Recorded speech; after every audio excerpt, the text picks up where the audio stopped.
Este livro é uma produção independente. Se você ver valor no nosso trabalho, considere se inscrever no canal e deixar seu like. Para uma melhor experiência, tenha o texto em mãos e coloque seus fones de ouvido. Continuação do livro: O Mito da Caverna. Glaucon.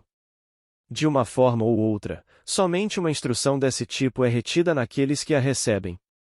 Sócrates. E é também a maior prova para quem é naturalmente dialético e quem não o é, pois todo aquele que é capaz de alcançar uma visão unificada é dialético, ao passo que todo aquele que não é capaz de fazê-lo não é. Glaucon. Concordo. Sócrates. Bem, terás de realizar uma seleção daqueles que possuem majoritariamente essa capacidade em si próprios e que também revelam persistência em seus estudos, na guerra e nas demais atividades determinadas pela lei. E depois de terem alcançado os 30 anos de idade, os selecionarás num segundo turno entre os selecionados no primeiro, atribuindo-lhes honras ainda maiores. Em seguida terás de testá-los por meio do poder da dialética a fim de descobrir qual deles é capaz de desconsiderar os olhos e demais sentidos e prosseguir com o auxílio da verdade rumo àquilo que é por si próprio. E essa é uma tarefa que requer sumo cuidado. Glaucon. Qual a principal razão disso? Sócrates. Não compreendes que um grande mal provém da dialética do modo que ela é atualmente praticada? Glaucon. Que mal é esse? Sócrates. Os que a praticam estão cheios de ilicitude. Glaucon. De certo que estão. Sócrates.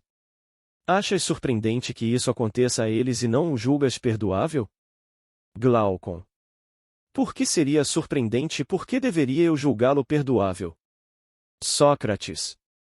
Porque é semelhante ao caso de um filho que é educado tendo à sua volta muita riqueza e muitos bajuladores no seio de uma família grande e numerosa. O resultado é esse menino, uma vez crescido, descobrir que não é o filho de seus pais professos e se ver impossibilitado de descobrir seus pais verdadeiros. Pode supor qual será a atitude de alguém assim frente aos bajuladores, por um lado, e frente aos seus pretensos pais, por outro, antes de conhecer os fatos sobre sua parentela e adoção, e qual seria a sua atitude quando tivesse descoberto a verdade dos fatos? Ou preferirias ouvir o que presumo a respeito? Glaucon. Preferiria ouvir o que presumes. Sócrates. Bem, suponho que durante o tempo em que desconhecia a verdade oraria a seu pai, sua mãe e o resto de sua pretensa família mais do que o faria em relação aos bajuladores, que prestaria maior atenção às suas necessidades, que seria menos provável que os tratasse em violação às leis fosse em palavras ou em atos, e que seria mais provável que os obedecesse do que aos bajuladores em quaisquer assuntos importantes. Glaucon. É provável que fosse assim. Sócrates. Uma vez ciente da verdade, entretanto, sua atitude no sentido de honrar sua família e sua devoção por ela sofreriam uma diminuição, ao mesmo tempo que ocorreria um aumento de sua atenção pelos bajuladores, levando-o a obedecê-los muito mais do que antes, imitá-los na sua forma de vida e estar ostensivamente na companhia deles, e, a menos que fosse naturalmente muito nobre, não teria mais o menor cuidado com seu pai ou qualquer outro membro do resto de sua pretensa família. Glaucon. Tudo o que indicaste provavelmente é o que aconteceria, mas onde está a semelhança entre isso e aqueles que são aspirantes ou noviços na dialética? Sócrates. Da seguinte maneira, retemos desde a infância certas convicções em torno de coisas justas e nobres, com elas somos educados como com nossos pais, obedecemos a elas e as honramos. Glaucon. De fato é o que fazemos. Sócrates. Todavia, outras formas de viver que se opõem a essa e repletas de prazeres, que lisonjeiam a alma e a atraem para eles, mas que não persuadem indivíduos sensatos, que continuam orando e obedecendo às convicções herdadas de seus pais. Glaucon. Está certo. Sócrates. E então surge alguém que faz a seguinte pergunta: o que é o nobre? E quando um indivíduo sensato desses responde o que tem ouvido do legislador tradicional, vê-se refutado pelo argumento, e por força de ser refutado frequentemente em muitos lugares sofre o abalo de suas convicções, sendo levado a crer que o nobre não é mais nobre do que vergonhoso, o mesmo se aplicando ao justo, ao bom e às coisas que ele tem mais honrado. Qual pensas que será sua atitude diante de tudo isso relativamente a honrar e a obedecer suas antigas convicções? Glaucon. Será inevitável não as honrar e obedecer da mesma maneira.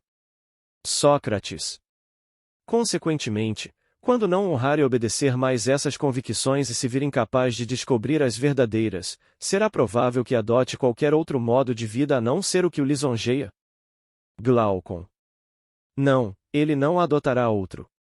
Sócrates. A consequência, presumo, é que ele, de acatador da lei, se transformará num fora da lei. Glaucon. Necessariamente. Sócrates. Então, como perguntei anteriormente, seria de se surpreender ser isso que acontece aos que assim encaram a dialética e não seriam esses muito perdoáveis? Glaucon. Sim, além do que, mereceriam também nossa compaixão. Sócrates. Por conseguinte, se não queres que teus discípulos de 30 anos sejam objetos dessa compaixão, terás de exercer sumo cuidado quanto a introduzi-los ao estudo da dialética. Glaucon. Assim é, com efeito. Sócrates. E não será uma importante precaução não permitir que provem tal estudo enquanto jovens? Não suponho que tenha escapado de tua percepção que, quando jovens experimentam pela primeira vez o manejo dos argumentos, desses abusam, os tratando como uma espécie de esporte da contradição. Imitam aqueles que os refutaram refutando eles próprios a outros, e, como filhotes, extraem prazer em arrastar e despedaçar por meio de seus argumentos os que se encontram à sua volta. Glaucon. Eles o apreciam excessivamente. Sócrates. Na sequência, quando tiverem refutado muitos e forem por esses, por sua vez, refutados, cairão forçosa e rapidamente na descrença do que antes acreditavam. O resultado é que tanto eles quanto a totalidade da filosofia caem finalmente no descrédito dos outros. Glaucon. Isso é muito verdadeiro. Sócrates. Mas o indivíduo mais velho não desejará participar dessa loucura. Imitará alguém que está predisposto a engajar-se numa discussão a fim de procurar a verdade e não alguém que se presta meramente a um jogo de contradições por esporte. Ele próprio agirá com mais sensatez e moderação, trazendo para o estilo filosófico de vida honra e não descrédito. Glaucon. E está certo. Sócrates. E quando dissemos antes que aqueles aos quais seria dada permissão para participar de discussões deveriam ser ordenados e estáveis por natureza, não como na atualidade, quando se permite que mesmo os inaptos delas participem, não foi tudo isso dito a título de precaução? Glaucon. É claro que sim.